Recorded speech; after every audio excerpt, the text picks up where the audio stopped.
Hello and welcome to the Popcorn Junkies. This is a review of the brand new Guillermo del Toro, Frankenstein. Ooh, a lot to talk about here, Are you a Frankenstein fan? Is it the kind of story that floats your boat, gets you excited? Or does it leave you in pieces? Frankenstein, Mary Shelley, a classic work of what people don't realise is darkly romantic literature, basically. It came from an era where romance was a dark thing. It was a Gothic thing, a Gothic romantic kind of thing. It was as much tied up in ideas of the self as it was in horror. And so Mary Shelley's Frankenstein was one of those stories where the incoming kind of technological advances of science challenged the concept of religion, and in the process of Victor Frankenstein making his monster, he becomes the god. He becomes a creator. And what's interesting about it as a story, and this film really kind of elevates and allows you to roll around, a bit like a dog that likes to roll in fox poo. This allows you to roll around in the kind of ineffable and unquantifiable and existential and quite sort of bemusing concepts of what am I, what are you, who's our creator, who is the created, who is a monster. There are so many metaphors. There are metaphors flying everywhere in Frankenstein. And in fact, I felt like I had a bit of an epiphany watching this film. Less necessarily about the film, but more about the idea, the story, and what Mary Shelley and what the Frankensteinian story has got to tell us now. It's got a lot to tell us now, because really it's about biotech, if you think about it. A more recent example of the Frankenstein story being sort of contorted into a sort of different thing was Poor Things. I mean, a really odd example was Frankenweenie. And there's a new one called Bride coming out any minute now with Jessie Buckley playing the bride of Frankenstein to Christian Bale's Frankenstein. So everyone's kind of got a bit Frankenstein mad. Well, here's the thing. I've said on many other reviews, I think we did a review of Guillermo del Toro's. I think we've only ever reviewed two of his films. Shape of Water, couldn't stand. Didn't like it. Found it cliche-ridden. Found it sort of just twee. Found it too fairy tale-y, too soapy, too watery, I didn't like it. I know a lot of people did, but it just didn't float my boat. I also didn't like Nightmare Alley. I thought it was overwrought. I thought it was overacted. I thought it was so sort of clever. I didn't like it at all. But when you go back through Guillermo del Toro's early back catalogue, Pan's Labyrinth was really the moment where everyone went, who the fuck is this guy? I mean, he'd made Hellboy, he'd made Blade 2, The Devil's Backbone. I remember seeing Kronos, his first film, back in 1992 and really liking that. But Pan's Labyrinth was the moment, really. And I liked Pan's Labyrinth, but I wasn't mad about it. So if I was asked to put my finger on what I'm not a big fan of in Guillermo del Toro, what would it be? I think what it would be is the fact that nearly everything he makes spins towards fairy tale and even in its Gothic horror, tweeness and sort of clichédness. Now, the thing that's going to be remarkable about this review is all those things I don't like about Guillermo del Toro's, it's not that I don't like. You can't fail but to admire the mastery and the production design and the monster sort of creations and the universe building and all that kind of stuff. He's incredibly elaborate, ornate. He creates overwrought worlds. It's entirely escapist, and he's a master at it. So I always feel sort of slightly guilty when I come out of a Guillermo del Toro film, apart from Nightmare Alley, which I just thought was shit, when I sort of come out going, I didn't like that. It didn't touch me. Isn't it weird that he can go to all this effort and it didn't really touch me? I really didn't like his more recent Pinocchio either for Netflix. But here's the thing about this film, Frankenstein. All those things I don't like about Guillermo del Toro, they all make sense. And I feel that they all kind of mesh together in a harmonious combination of ingredients and assets in this film. I found myself, despite myself, really enjoying this film. So who does it star? It stars, I forgot until we were almost like, I don't know, we'd been spent 20 minutes with the monster. Because don't forget, Frankenstein is Dr. Frankenstein. Victor Frankenstein, in this played by Oscar Isaac. Oscar Isaac looking incredibly like throughout this Ian McShane. So you've got Oscar Isaac playing Dr. Frankenstein. You've got Jacob Elordi playing the monster, the creation, the thing. I didn't, the penny didn't drop. I was thinking, he played Elvis, look at him. And we've got Mia Goth in there, who is just fantastic. She was in Pearl and all the Maxine films and all that kind of stuff. And then you've got Christoph Waltz, who's an absolutely guilty pleasure, obviously. Inglourious Bastards, Django Unchained. It's a fantastic cast. It comes from Netflix. They've thrown a lot of money at this. And I went into this thinking, oh, Christ, I think it's 150 minutes long. It's 2.5 hours long. And I was like, oh no, and if Guillermo del Toro gets lost in his kind of ornate overwrougtness, God, this could be a long, long watch. The film experience was kind of really helped in a big way by, let's face it, the opening scene for me. We have a ship. It's trapped in, an expedition is trapped in the North Pole. It was giving me Shackleton vibes. I was thinking of his expedition, and it's like Shackleton when he gets caught. The Endurance, is it? His ship that gets caught and then sinks in the North Pole. They get caught on an iceberg. And they see a burning light on the ice, and they go to find out what's the source of this fire, and they find Victor Frankenstein, Oscar Isaac, sort of almost torn apart, bloodied, and they rescue him and they bring him back to their ship, which they're trying to chip out of the ice. But then they become attacked by this hooded creature, and the hooded creature, of course, is the monster, and the monster is searching for Victor, his creator, his god, his Prometheus. He's searching for the maker. And I have to say, I thought the first opening 15 to 20 minutes was beautifully and brilliantly rendered. It was so real. The crunch of the ice, it felt cold. All the masts and all the rope work on the kind of decks of the ship. It was immersive. It was like Pirates of the Caribbean. And I was like, in the first 10 minutes, I was like, oh, I'm bedding in for a right old romp here. And a romp it was. And what we discover quite quickly, and at the beginning of this, though I'm not entirely sure this kind of works, and is this the case in the original book? The monster, played by Jacob Elordi, is super strong. I mean, he can push the fucking ship, and he can run around, and he can never get killed, and he gets shot, and then he comes back, and he's the living dead, and he just keeps prowling. And eventually, anyway, they manage to kind of to get rid of him temporarily by throwing it. They put him under the water. He falls underwater. And then suddenly we move into the kind of, and this is all the prologue. This is just the prologue. It's fantastic. And then we move into really the story arc. And the film basically breaks into two halves. You've got one half from the perspective of Oscar Isaac, Dr. Frankenstein. And then you've got the other half from the perspective of the monster, Jacob Elordi. And it's all told in narration. There's something so old-fashioned about this. And quite classic. And quite fairy tale, but dark fairy tale. There were many moments where you'd be forgiven for thinking you were watching Pinocchio. There were other moments where I was thinking, oh, he's gone at this almost. And Guillermo, and I think he does this with a lot of his kind of, I'm thinking of, is it Crimson Tide, that film? He approaches things almost operatically. He approaches horror operatically. He approaches monsters and body horror even with a sort of eye on the melodrama. But it could be operatic. And there were times in this where I was kind of reminded of the Tim Burton film musical, Sweeney Todd, where it's grisly, it's gruesome, body parts are everywhere, murder, death, all this kind of stuff. But it's kind of presented in this kind of very deep, claret, dark, red, blood sort of colour. And that's what this is about. This is a film that's obsessed with death, but it equally is as obsessed with life as it is with death. And so quite quickly, whilst Oscar Isaac is overacting like a madman, there's no two ways about it. You can't watch this and watch Oscar Isaac and not think, good God, he's really going overboard. But in a weird way, it suits the film. Equally, Mia Goth is kind of over-performative, but it suits the film. And Christoph Waltz has that about him, and he too. It all suits the film. This kind of, it's out there, it's theatrical, but it's quintessentially cinematic too. It's beautifully immersive.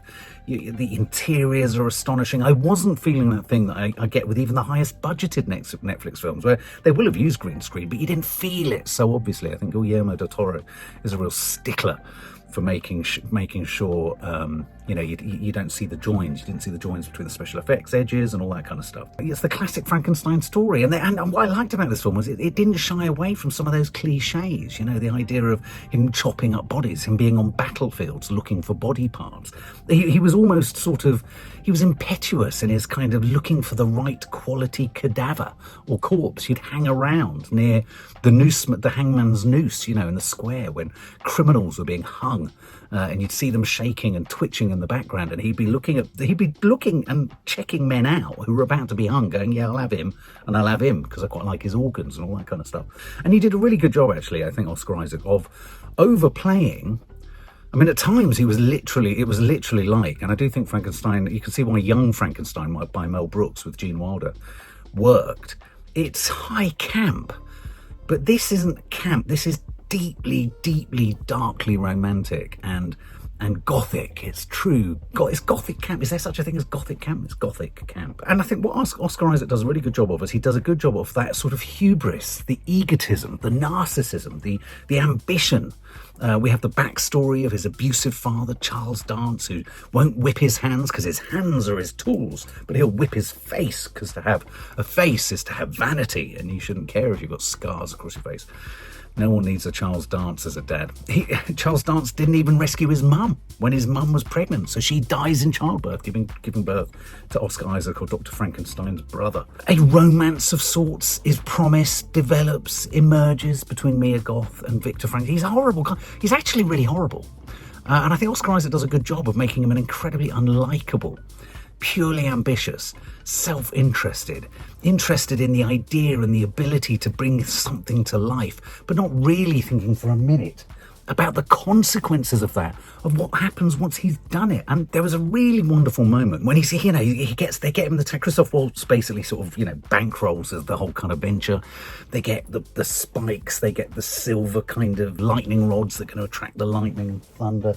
They're in a tower, so he's at the top so he can get the lightning. He's got a great big hole that he can throw body parts down when he's chopped them all up and sort of stuck them all together. And I think this film did a really good job of being able to tick all of the kind of cliched.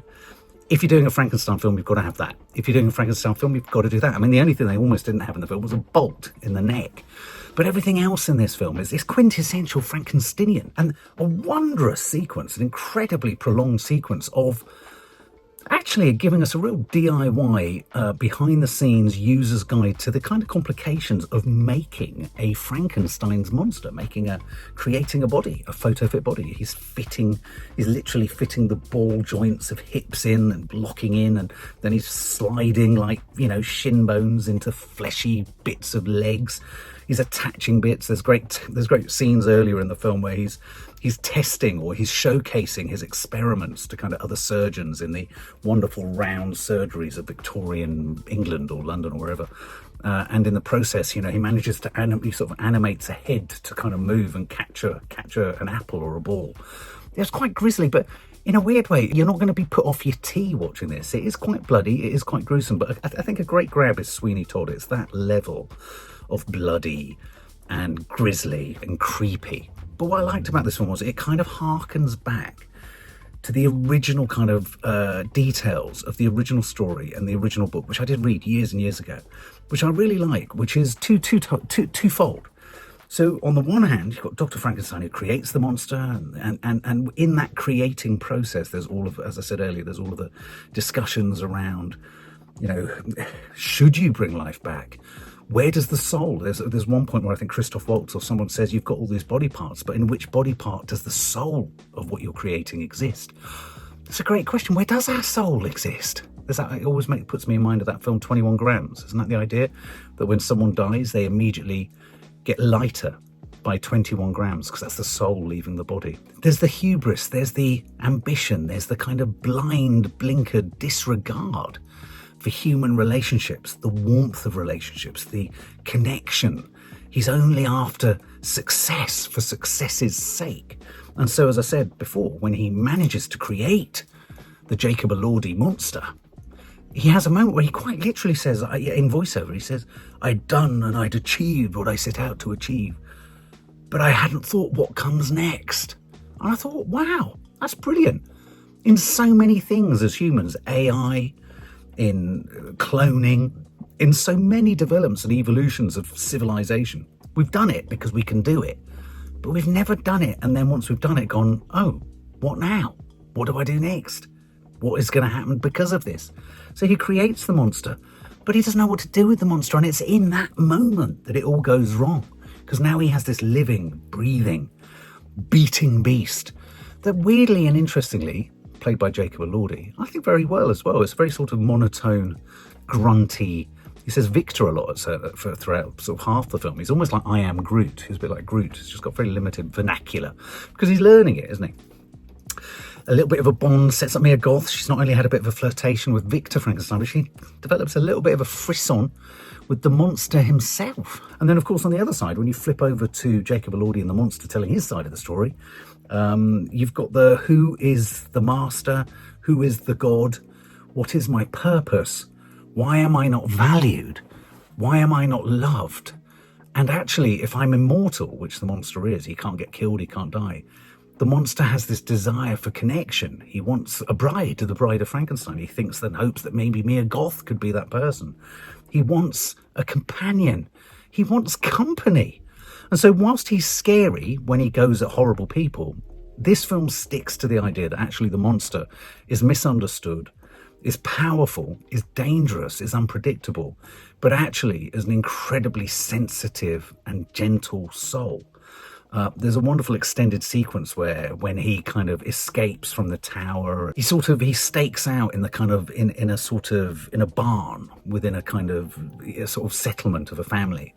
And he stays invisible, and he stays sort of he manages to not be noticed or seen, but he gains a sense of belonging to this family by helping them without them realizing he's helping them. But you've got that whole thing of him wanting to connect, of him wanting to be one with people and wanting to not live forever. And of course, for me, that's really important because in the original film, there's that the infamous scene where the very original Boris Karloff, Frankenstein, sort of accidentally, in a way, because he doesn't know his own strength, strangles the girl. Is that right? She gives him flowers, I seem to remember.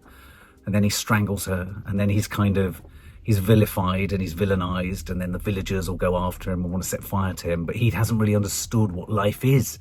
He hasn't been shown the boundary between life and death, and there's a lot of that. There are a lot of moments where, he stumbles across dead bodies, he's trying to understand where he belongs. And there's a really, really lovely moment between him and an old man from this family that he sort of shacks up with, but they don't know he's shacked up with them because he's hiding in the barn. Beautifully drawn sequences. The locations were so inviting. The cottages were so warm and cozy, but also, kind of sinister and creepy too. Jacob Elordi was gentle, and he looked a little bit like the creatures in the film Prometheus, interestingly. That's a funny connection, isn't it? And so I don't know. All in all, I found it's overwrought, as in finely detailed. It's like there's a filigree detail to everything. The costume design is beautiful. The music was sensational. The set design is just to die for. The fusion, and this is really important, the fusion of CGI, visual effects, special effects, and real objects and props. That was nice. There were a couple of moments where it went a bit batshit crazy around the wolves savaging the sheep and things like that. But all in all, I thought this was a really well-drawn, totally escapist, fairy tale-esque portrait and telling of Frankenstein. It didn't strive to do what I think this new film, The Bride, does. It didn't strive to be cool or modern or realist. Their performances, they might take a bit of getting on board with. You just have to accept that this is going to be, it's a bit theatrical, and it's a bit serious, and it takes, tonally, it's very kind of sincere in what it's doing. And as I say, even Oscar Isaac overacting, it works well within the context of everything being quite melodramatic, operatic, and big and out there. I thought the monster looked great. I liked his design. I thought Mia Goth was good. She's kind of strangely becoming a modern day sort of Shelley Duvall for me. And I'd just seen a 35mm version of The Shining a couple of weeks ago, and I was reminded of her again. Christoph Waltz is always overbearing. It's a wonderful detail to Christoph Waltz. He's got syphilis. He's quite an over-actor as well, Christoph Waltz. And so we discover he's got syphilis in a wonderful scene where he's kind of behind a mirror, a body-length mirror, and Oscar Isaac discovers him without his wig on, and he's all just like this.